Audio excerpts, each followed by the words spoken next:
제14장.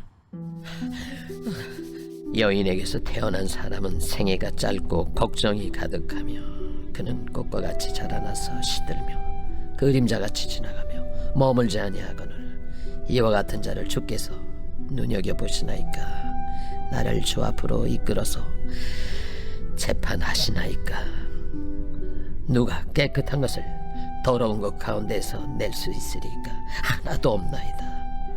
그의 날을 정하셨고 그의 달수도 주께 있으므로 그의 규례를 정하여 넘어가지 못하게 하셨사온즉 그에게서 눈을 돌이켜 그가 품꾼같이 그의 날을 마칠 때까지 그를 홀로 있게 하옵소서. 나무는 희망이 있나니 찍힐지라도 다시 움이 나서 연한 가지가 끊이지 아니하며 그 뿌리가 땅에서 늙고 줄기가 흙에서 죽을지라도 물 기운에 움이 돋고 가지가 뻗어서 새로 심은 것과 같거니와 장정이라도 죽으면 소멸되나니 인생이 숨을 거두면 그가 어디 있느냐.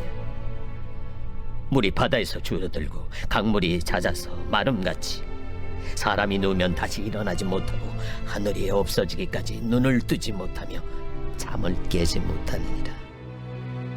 주는 나를 수월에 감추시며 주의 진노를 돌이키실 때까지 나를 숨기시고 나를 위하여 규례를 정하시고 나를 기억하옵소서.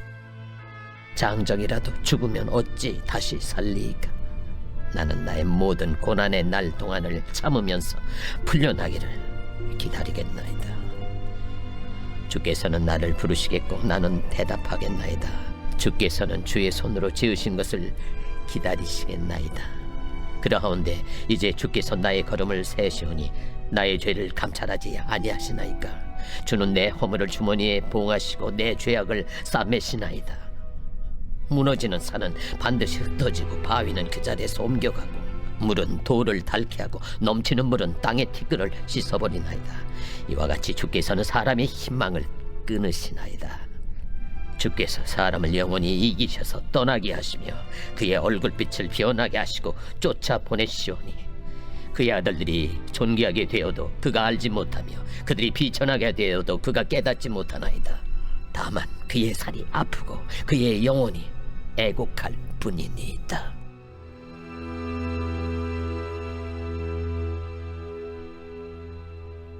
아멘. 할렐루야. 부활의 소망으로 늘 승리하는 우리 성도님들의 삶이 되기를 주님의 이름으로 축복합니다. 아멘. 오늘은 우리가 욥기 14장의 말씀을 함께 보았습니다. 어제의 말씀을 우리가 다시 한번 기억해 보면 소발의 변론이 끝나게 되었습니다. 그래서 이제 욥은 더 이상 친구들과 변론하는 것이 무익하다라고 생각하게 되었지요. 그래서 이제는 자신의 모든 것을 가지고 하나님께 나아갑니다. 하나님께 자신의 진실함을 말하고자 하였습니다. 그래서 욥은 죽기를 각오하고 하나님께 나아갔습니다. 자신의 진실함, 이 억울함을 털어놓겠다라는 그런 심정이었습니다. 자, 이를 통해서 욥은 자신이 까닭없는 이 고난을 당하는 이유를 알고 싶었던 것이죠. 그래서 욥은 자신의 속사정을 기도의 형식으로 하나님 앞에 토로하였습니다. 계속해서 그 이야기가 이어져서 오늘 본문을 함께 보게 되면 1절과 2절 말씀을 먼저 보도록 하겠습니다. 자, 여인에게 태어난 사람은 생애가 짧고 걱정이 가득하며 그는 꽃과 같이 자라나서 시들며 그림자같이 지나가며 머물지 아니하거늘이라고 말씀하고 있습니다. 여인에게서 태어나지 않은 사람이 없겠죠. 모든 사람은 다 동일합니다. 그래서 모든 사람의 생애가 짧고 또 걱정이 가득하다라고 기록되어 있습니다. 또 우리 인생은 꽃과 같이 자라나지만 금방 시들어버린다라고 말씀하고 있습니다. 그리고 또 그림자같이 이제 해가 지면 지나가는 없어지는 그런 그림자같이 인생의 무상에 대해서 말하고 있습니다. 이어서 욥은 이렇게 말하죠. 3절 말씀입니다. 이와 같은 자를 주께서 눈여겨 보시나이까. 나를 주 앞으로 이끌어서 재판하시나이까. 헛되고 무상한 지금 욥과 같은 욥은 이 인생을 그토록 눈여겨 보시는 이유가 무엇이냐고 하소연을 하고 있습니다. 또 그런 나약한 사람을 주 앞으로 이끌어서 재판을 하시는 것이 무슨 의미가 있느냐라고 하나님께 항변을 하고 있지요.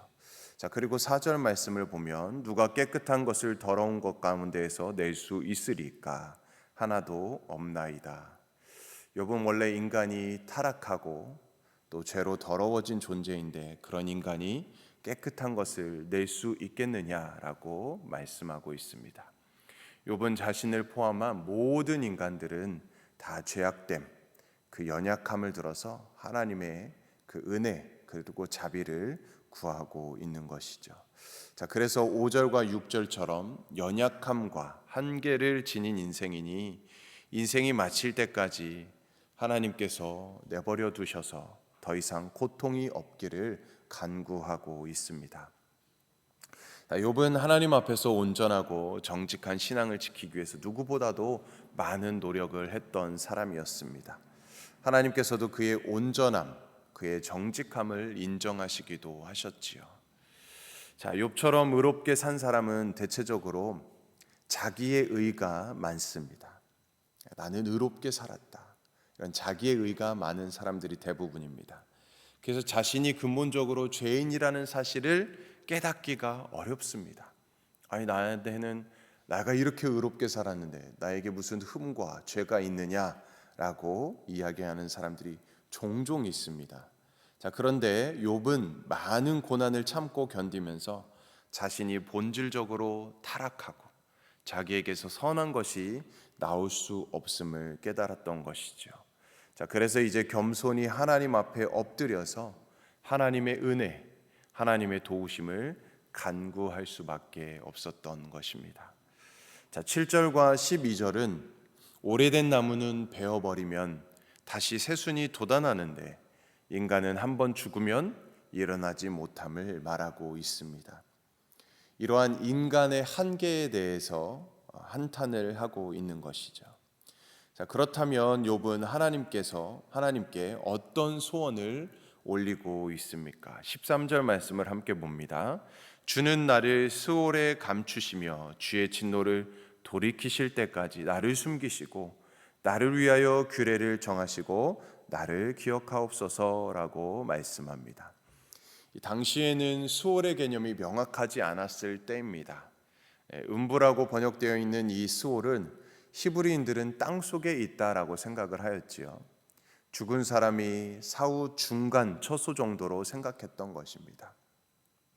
자, 그래서 욥은 하나님께서 자기를 주의 진노를 돌이키실 때까지 자기를 스올에 숨겨주시고 때가 되면 자기를 기억하여 주셔서 다시 불러달라라고 호소하였습니다. 자, 14절 말씀에서 내용을 보면 그날까지 자기의 모든 고난의 날들을 참으면서 풀려나기를 기다리겠다라고 말씀합니다. 자, 이는 부활에 대한 소망과 믿음을 가진 것이었습니다. 이어서 15절 말씀을 보면 주께서는 나를 부르시겠고 나는 대답하겠나이다. 주께서는 주의 손으로 지으신 것을 기다리시겠나이다. 자, 때가 되면 하나님께서 욥을 부르실 것이다. 자기는 그 부르심에 응답하게 될 것을 확신하고 있는 것입니다. 그러니까 욥은 영생과 부활에 대한 소망을 가지고 있었던 것이죠. 그런데 이 부활에 대한 소망은 확실한 것은 아니었습니다. 스올에 숨어 있다가 다시 풀려나는 정도로 이해했던 것이죠. 자, 욥은 이처럼 아주 흐릿한 부활에 대한 소망을 붙잡고도 생의 모든 고난을 참고 기다리겠다라고 말씀하고 있는 것입니다. 욥이 고난 중에 참을 수 있는 유일한 희망이 바로 부활에 있었던 것이었죠. 자, 그런데 우리에게는 이 가장 확실한 부활에 대한 소망과 믿음이 있지 않습니까? 왜입니까? 우리 예수님께서 부활의 첫 열매가 되어 주셨습니다. 우리에게 이미 보여주셨기 때문이지요. 그래서 우리가 예수님으로 말미암아 부활에 대한 이 확신, 이 믿음을 얻게 되었고 이 부활의 소망을 갖게 된 것이 얼마나 큰 축복인 줄 모르는 것이죠. 이 부활에 대한 믿음과 소망이 있기에 우리가 고난 중에도 인내할 수 있는 것이고 환난 중에도 기뻐할 수 있는 것 아니겠습니까? 자, 그런데 욥의 현실은 결코 녹록하지 않았습니다. 16절 말씀을 보면 그러하온데 이제 주께서 나의 걸음을 세시오니 나의 죄를 감찰하지 아니하시나이까. 주님께서 그의 걸음을 다 세시고 그의 죄를 다 감찰하시고 있는 것과 같이 여겨졌습니다. 17절 말씀처럼 욥의 죄와 허물을 주머니에 넣고 봉해 놓으셨다가 때가 됐을 때 그것들을 다 꺼내서 심판하려 하시는 것 같았습니다. 자, 그리고 18절과 19절 말씀의 내용은 바위는 옮겨지고 물은 돌을 닳게 하고 넘치는 물은 티끌을 씻어버림과 같이 하나님이 징계하시면 아무리 견고한 바위와 돌도 견딜 수 없다라는 것을 말하고 있지요. 자, 그래서 20절부터 22절까지의 말씀처럼 주님께서는 사람을 영원히 이기시고 떠나게 하신다. 사람이 죽으면 얼굴빛이 변한다.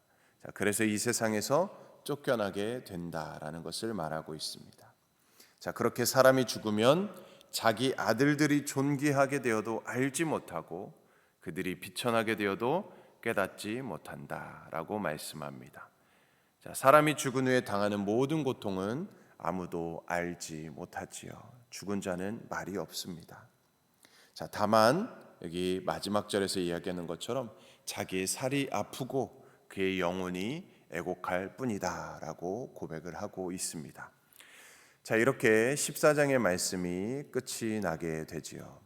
자, 오늘 말씀을 다시 한번 이렇게 생각해 보면 욥은 하나님과 변론합니다. 죄 문제가 해결되지 않을 경우에 자기가 당할 죽음이 얼마나 비참하게 되는지에 대해서 말씀하고 있습니다.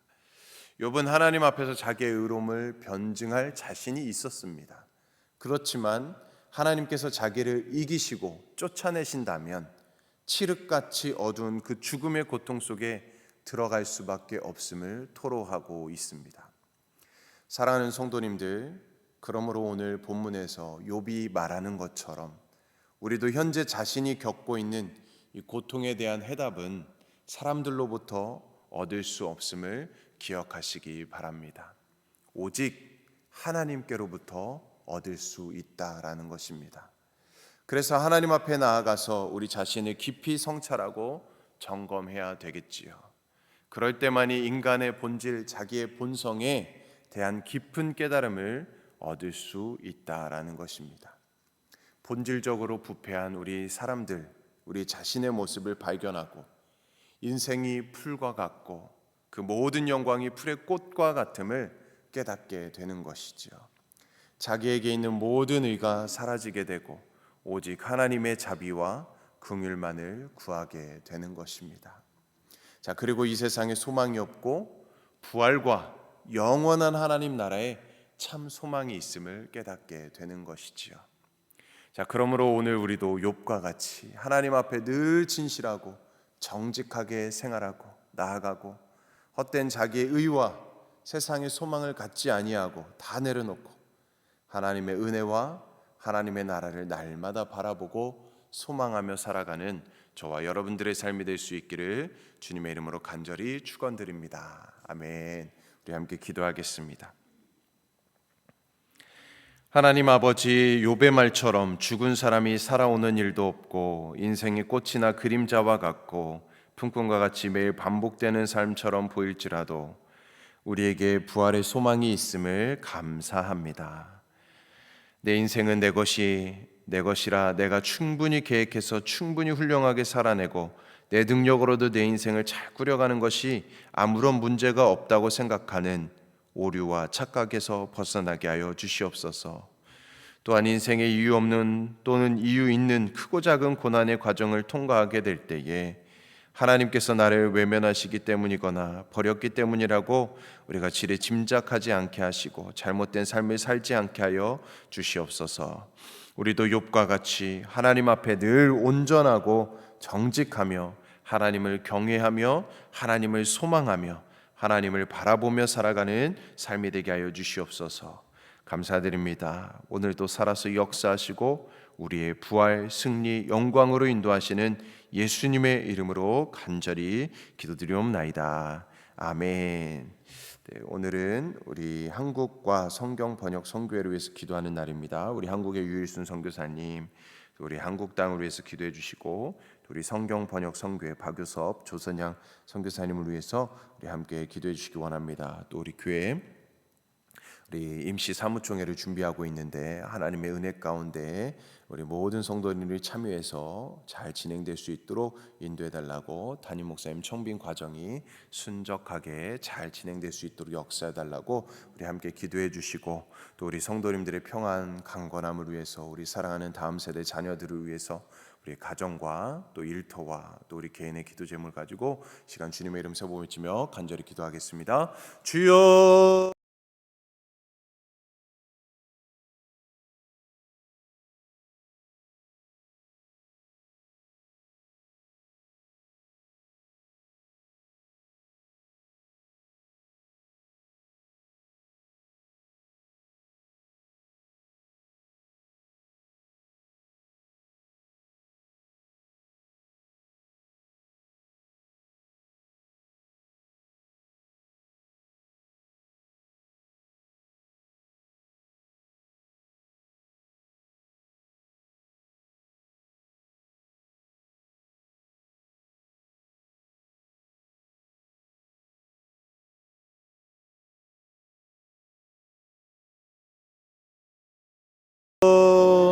주여